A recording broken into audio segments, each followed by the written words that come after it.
This is art. You interpret this however you want to. Okay. Should we do something? Alright. You can touch, you can play. If you say, I'm always yours. Ooh, I did it again. Yeah. Okay. It will take us through the... I will just do it, the whole thing over again. You're busy being... Oh, I'll say that again.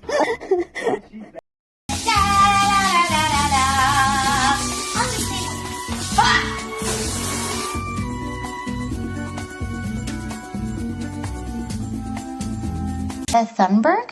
Yeah, that sounds about right. Oh my goodness. Oh, Yeah, did you get a selfie with her? she said we're all gonna die. Oh boy. Here we go. Well, what the girl from Switzerland is trying to say, She's from Sweden. a socialist. Hey, even better. Yeah. Told you didn't want to see her. Let go of the boy, Brian. It's called pain. I can't do it. What's happening? I don't really have time. A few minutes, I'll let you know when we're there. What are you doing? I am doing my power pose. I don't feel better. I thought it was supposed to... I'm sorry.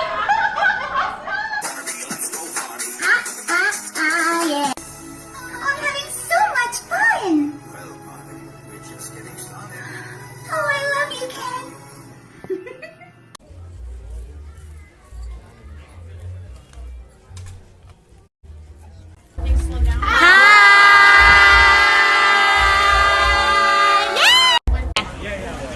We're all done.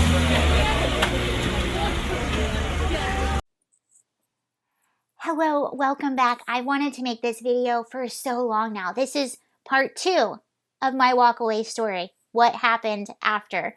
Welcome to the channel. If you haven't been here, we talk about news and politics and culture and pop culture and everything. I apologize for the headphones. I'm waiting on a piece for my microphone because I broke it, but that's coming soon.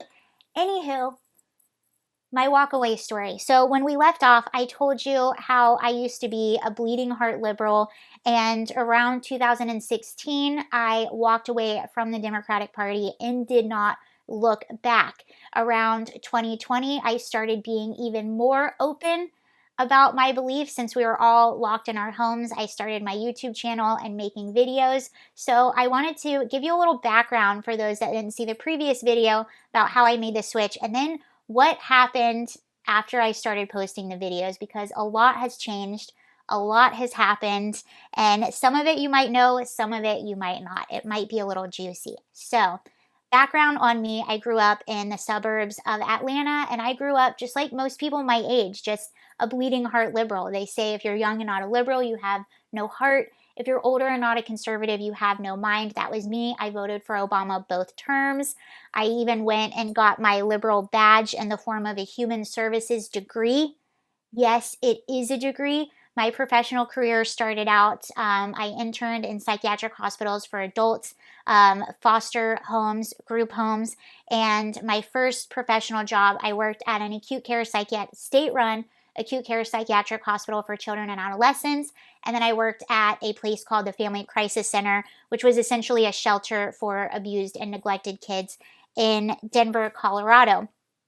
So, voted for Obama both terms. Around his second term, just so much had gone on. I watched my family struggle through a lot of things, through financial crisis, like housing bubble, like just all of that stuff. Just a lot of things happening, and I felt to myself, you know, it really doesn't, I used to get so excited about all the elections. I got drunk off Obama Teenies, his second term that he was elected, but most of the way into his second term, I thought to myself, you know what, it really doesn't matter who you vote for, nothing changes. They never fulfill their promises. It's all the same. They're all the same. It doesn't matter, Democrat, Republican. And then Donald Trump won, and I'd always known who Donald Trump was. Like, I'd seen him on Howard Stern or just around. We all did. But when he was running, the media portrayed him as someone that was kind of silly. And I didn't vote in 2016, but if I did, I would have voted for Hillary Clinton. I just thought Trump was a silly man. I didn't know how people could even take him seriously because I was going off of how the media that I was watching portrayed him. Well, then when he was elected, all of a sudden I became curious about him and curious about why people supported him.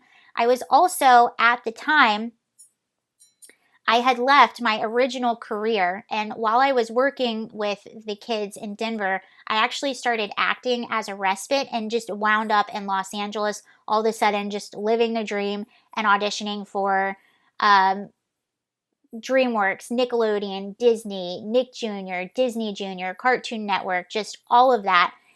I moved there in 2015, so I was new in Los Angeles, freshly auditioning during the campaign leading up to 2016. So not only was I liberal at the time, I was living in a liberal bubble. Anyway, I became really curious and started talking to people and started researching. And then I realized that a lot of the things they were saying about Trump weren't in fact true. Like the Charlottesville speech, I saw the whole speech. They misrepresented that. The kids in the cages was another like huge thing. So I pursued the truth in that and realized, oh, those pictures actually came from the Obama administration. And during that time, no one would pick up the story. And now all of a sudden it's a thing. So I just started noticing all of this. And I naturally, being the same as all of my friends, typically being on the same page about most things, I wanted to talk to them about it. And when I did, I couldn't believe what I was met with. People that I had known my whole life, if I even brought up his name or brought up maybe a speaker that I thought was really interesting, all of a sudden you would have thought I just killed their puppy. The way that people would look at me. And I thought to myself, what in the heck is going on? And it was around that time that I realized the Democratic Party, the liberals that I always thought that I knew, that party, I all of a sudden didn't recognize it anymore. If you look at the definition of a liberal, the definition is to be able to coexist with people that have differing beliefs and opinions than you and be able to do it peacefully. Well, the Democratic Party, they are not liberal anymore. They're not liberals. If you're not able to coexist with someone that has different beliefs and thoughts than you, then you're not a liberal. I'm, in fact, more liberal than a lot of my friends that call themselves Democrats. So I started noticing that. I also started noticing that the party, it became a party of, it was almost like the political leaders on that side, they found something within people that is filled with envy or resentment or revenge, and all of a sudden it made those feelings righteous. It made being a victim, it made having a grievance, it made all of those things now righteous, which for me, that's never how I grew up. That's not righteous to be a victim. And if you look at actual victims of crime, like if you ever watch crime shows, the first thing they will say, I'm not a victim. I don't want to be looked at as a victim. So people that actually have been physically victimized, they don't even want to be looked at as a victim. Now all of a sudden, you're telling people that whatever their fake oppression is, that now that is righteous. Now that is a whole political movement. I don't believe in calling people oppressors or oppressed. I think that both are equally bad. They just manifest themselves in different ways. So it became this party of grievance. It became this party of oppressed and oppressor. All of a sudden, now race is a thing. When I was in high school, it wasn't a thing. So all of these things caused me to look at the Republican platform, and I realized that was something I liked. So in 2020, I started posting my first YouTube videos.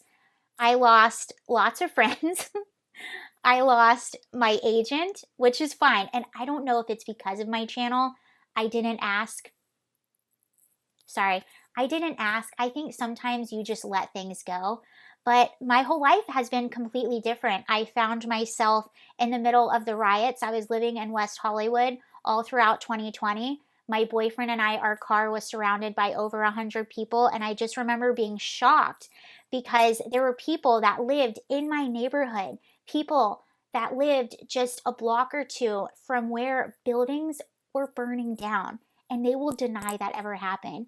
So it was like living in the twilight zone, seeing what happened in my neighborhood. I even went back the next day to clean up, seeing the destruction, seeing that in the Fairfax district, all the synagogues were vandalized with things written in them.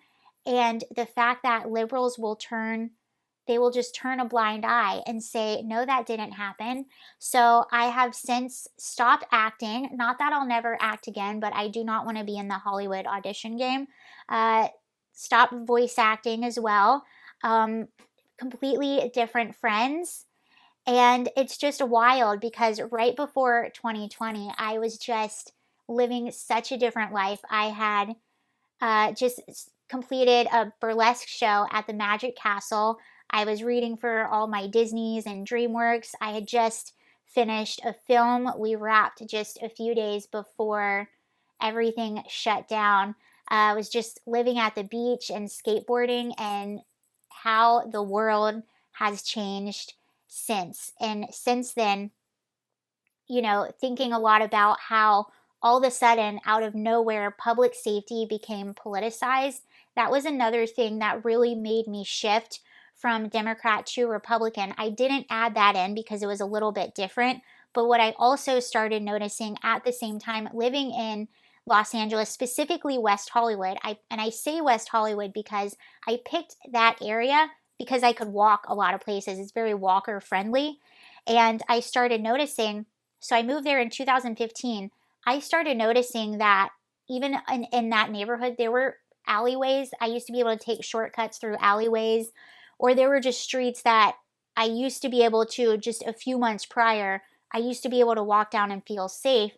And then you start to notice as time and time goes by, there's less and less places that you can walk by yourself and feel safe.